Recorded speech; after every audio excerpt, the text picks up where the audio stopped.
మహాత్మా గాంధీ ఉపాధి హామీ పథకం కింద పనిచేస్తున్న మమ్మల్ని శాశ్వత ఉపాధి కల్పించాలంటూ గ్రామ సాతి మేట్లు ర్యాలీగా కలెక్టర్ కార్యాలయానికి శుక్రవారం చేరుకున్నారు.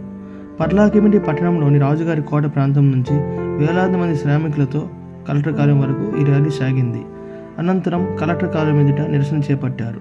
సంఘం అధ్యక్షుడు పంచు నాయక్ మాట్లాడుతూ, గత 2008 ఏడాది నుంచి పనులు చేస్తున్న మమ్మల్ని శాశ్వత ఉపాధిగా కల్పించి ఏడాదికి 300 దినాల పని కల్పించడంతో పాటు నెలకి ప్రోత్సాహకం 10,000 రూపాయలు అందజేయాలని డిమాండ్ చేశారు. అదేవిధంగా 2013 ఏడాది నుంచి 2024 వరకు శాశ్వత ఉపాధి కల్పించాలని ప్రభుత్వానికి వినతులు ఇచ్చినప్పటికీ కూడా పరిష్కారం చేస్తామని హామీ ఇచ్చి చేయలేదని, ఇప్పుడున్న ప్రభుత్వం మా సమస్యలు పరిష్కరిస్తుందని ఆశాభావం ఉందని అన్నారు. అదేవిధంగా సరైన పనులు లేక బయట రాష్ట్రాలకు వలసలు వెళ్లవలసి సమస్య ఏర్పడిందని, ప్రతిరోజు పని ఉండేలా చూడాలని కోరారు. జిల్లాలోని రాయగడ, ఉదయగిరి, గుమ్మ, నువాగడ సమితికి చెందిన వేలాది మంది కార్మికులు పాల్గొన్నారు. అనంతరం ముఖ్యమంత్రి మోహన్ చరణ్ మజ్జి పేరిట రాసిన వినతి పత్రాన్ని అసిస్టెంట్ కలెక్టర్ మనోజ్ పట్నాయక్కు అందజేశారు.